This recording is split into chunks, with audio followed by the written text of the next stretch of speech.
Hello, hello, hello. Yes, lagi dulu aja. Hmm,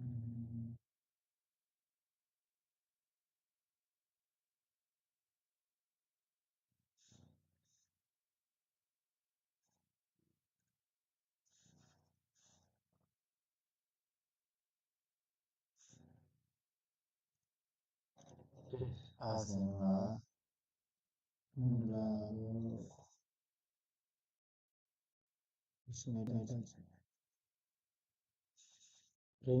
Fnatic Onyx evolving the metagame once more before our very eyes.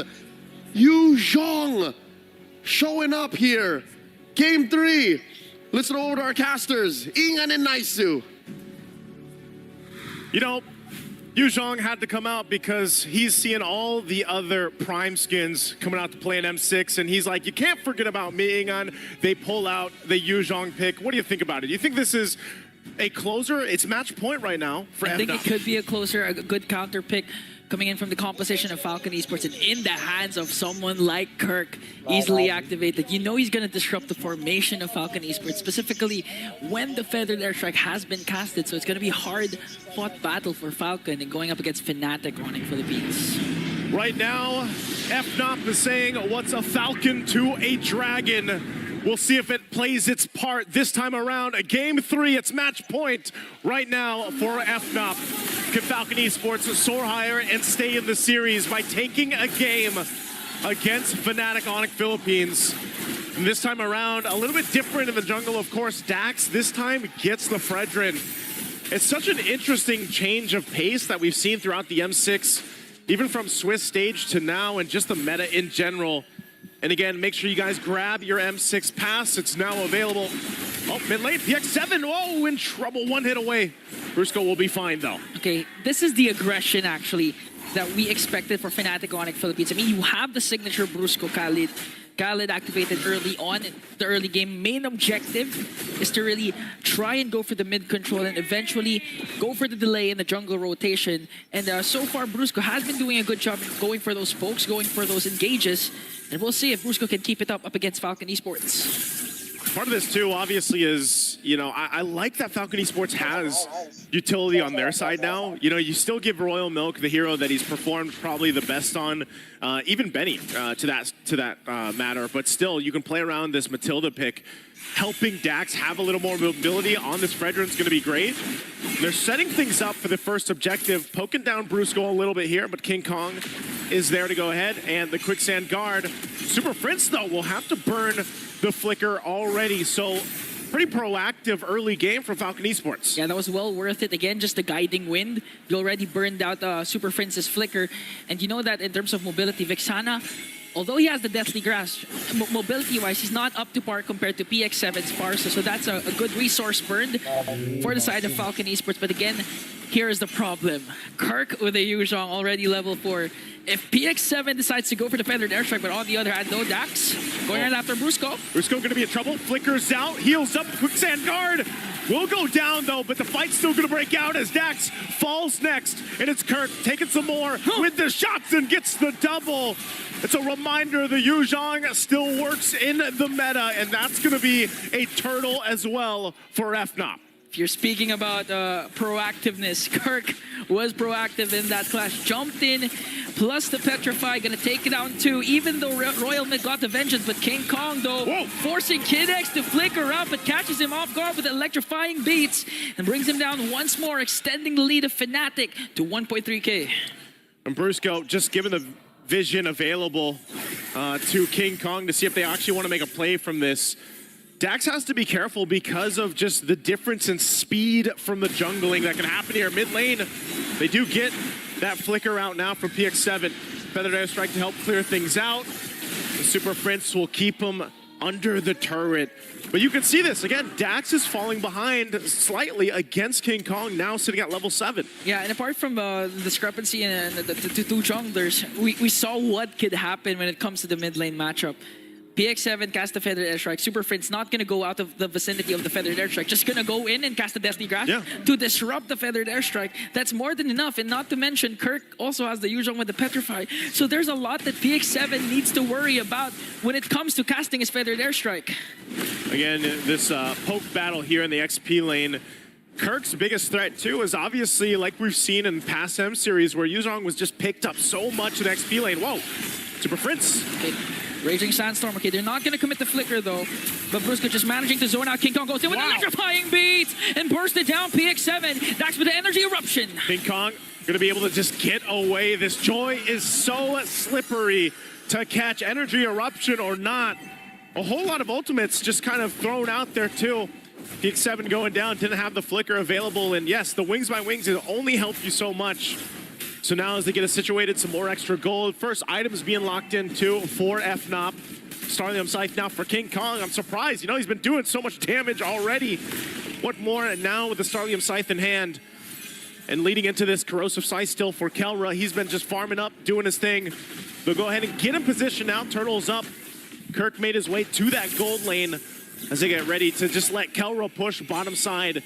So we'll see Falcon Esports. How do they deal with the fight? Okay, Raging Sandstorm paired up with the Black Dragon for him. Kirk also has the Petrify for Falcon Esports to retreat. But PX7 has the Feathered Airstrike. Spirit of Destruction will also connect him to take down Brusco in the hands of Benny. Here comes the Terrify coming in from Super Friends. Gonna bring down one more. Kirk is gonna fall down. And this is the response of Falcon Esports. Great response. And they also get the turtle. That's exactly what Falcon Esports needed.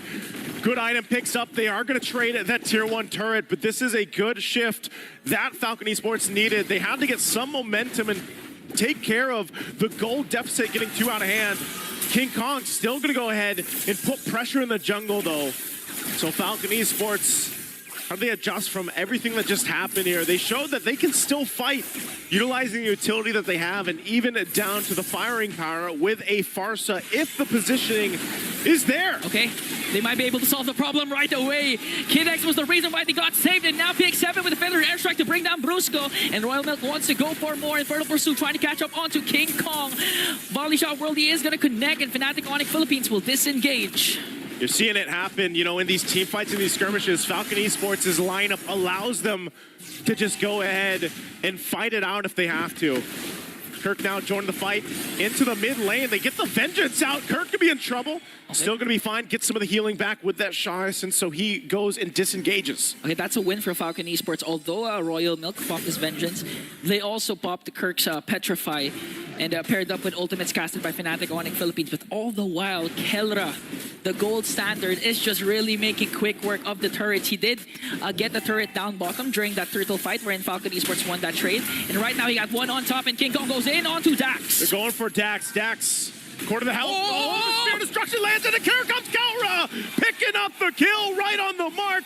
And now PX7 whittle away. 1 HP will survive. And Kid X now caught under the turret. They go in. Here comes the internal guard, but Royal Milk wants to go for Kelra. He's not going to be able to catch him, and Kirk blocks his path. Brusco and Super Friends, will they re-engage? Kirk has to jump away. And again, the gold standard. When you thought he was just going to go for the turret push, he went for more. He took down Dax. So what you always got to watch out for is where is Kelra going to show up. I mean, this Moscow alone plays. Jump into the epic battles of War Thunder. The massive multiplayer vehicle combat action game has just received a heap of new and interesting content. Is that part, you know, push down one of the lanes and then just join the fight, but right on the mark that time. The fight, though, for the turtle. Falcon Esports looking to take the last turtle of the game. Brusco jumping in. Okay, they're going to commit the Raging Sandstorm, but all the way to the back line. Kid X trying to work on King Kong. Spear of Destruction will miss. The Feathered Airstrike is there, but they're going to get a kill onto Benny as Dax gets the turtle. They want to go for more. Falcon Esports on the attack. Killer just dishing out the damage. Super Friends with Infernal Pursuit to bring down Super Friends. And that's a trade Falcons was willing to take a kill onto 2 plus the turtle. Even if they lost to Benny, it's fine. Falcon Esports will fight and fight and fight. They know they're facing that match point against FNOP, and this is what they have to do. Kelra could be in trouble this time. Guiding a win, circling heel combo, and Kelra is gone. Finally, a shutdown On to Kelra, a much-needed pickoff for Falcon Esports. Really trying to enable PX7 and Benny. And Falcon Esports unfazed by the lead that Fnatic Onyx Philippines had in the early phases of the game. Just looking at the lead, it's down to 700, Naisu. In the 3 games we have now, this is the best that we've seen Falcon Esports, and maybe this is what they needed. Maybe this amount of mobility and firepower is what they needed to bring Benny online. Look at the damage though, King Kong will be able to get that circling eagle out, but mid lane. Committing a lot onto Royal Milk. The counterattack is there, plus the vengeance. He's gonna fall down in the hands of Brusco. Here comes PX7, feathered airstrike by Fnatic Onyx Philippines. They went out of the vicinity of that ultimate. No trade for Falcon Esports. No trade right now. They're going to get in position. They still have plenty of time before that Lord does come up, about 30 seconds or so. That's why there's so much focus here in the mid lane. They might still look for more. King Kong popping the electrifying of beats. Will have the backup before the next fight. But these tier 1 turrets in the mid lane, obviously very important before that first Lord breaks out. But right now, it's just kind of maintaining things. Good item pickup here for Benny, finally getting that Malefic Gun. So now he's got the 3. He's got the Haas Claws, he's got Berserker's Fury, Malefic Gun. He is where he needs to be on the Bruno. Has farmed up quite a bit. Sitting at the top of the gold ranking here, too, for Benny. So he is online. As long as he is safe, and he's got not only the sliding tackle, but he's got a flicker, plus Kid X on the Matilda. His positioning should be on point. Super Prince! Super Prince has to walk away now. Falcon Esports gonna set their eyes on this Lord. That was a good rotation for them to clear out the top lane so they can focus on this major objective. Fnatic Onyx Philippines, King Kong looking for the proper angle. He's gonna hide in that brush. Gonna get in position. Kelra might make his way down too. They know Falcon Esports wants to take this with the Fredrin. They have the utility. They're gonna go. Here comes the Black Dragon form, Raging Sandstorm combination to zone out. Falcon Esports, the Spirit Destruction will connect. Dax gets the Lord, but Fnatic Onyx Philippines wants to go for the kills. Royal Milk will get 2. And now Falcon Esports, the response that you want from them. They're bringing everything they have to bring down Fnatic, and only King Kong is left. And the Falcons find their flight. And they'll just go down, taking the tier 2 in the mid lane. They might look for more. Working on the base turret. They're going to get the shields down. And FNOP a couple seconds away, but they lose a base turret. And now they have to defend against this Lord push. That was a huge, huge play. Falcon Esports, not just the micro, all the way from clearing the top lane so they don't have to worry about the Kelra split push. And down to Kid X is trying to save everyone with the guiding wind and the counterattack. Dax's priority was to go for the Lord, and he got it. But they went for more. They went for 4 bodies. A huge, huge play coming in from Royal Milk, also to zone out the members of Fnatic Onyx Philippines. Lord sieging in the bottom lane. Sieging on in. They're going to wait for that to go down. They'll walk in with it. FNOP. They'll have to be on the defense. Feathered airstrike going to be used. Brusco looking for an angle. King Kong got caught with an energy eruption. Brought down by Dax. They still have the Lord, but Fnatic Onyx Philippines going to make quick work of that. They have minions up top. Now they set their eyes on this inhibitor turret. Will they be able to take down everything Fnatic Onyx Philippines has? Royal Milk goes for the zone. Here comes the circling eagle. Benny left alone to dish out the damage. Fnatic Onyx Philippines has to walk away, but Falcon Esports says, we will make the gods bleed! And we get another game. It's not going to be a sweep. Falcon Esports are finding a second win here in the series. Exactly what they needed. This side of the stadium standing up, cheering for them. A great test for FNOP, and it's Falcon Esports that does it. We're at 1-2 right now for Falcon Esports. FNOP has to make some adjustments. I mean, that was a quick game, man. That was 11:44 for Falcon Esports. Great performance. They made adjustments throughout the draft. They played with the utility that they had, even for Kid X, and they just came out and played as a team here. Great job by them. This is a series in Falcon Esports.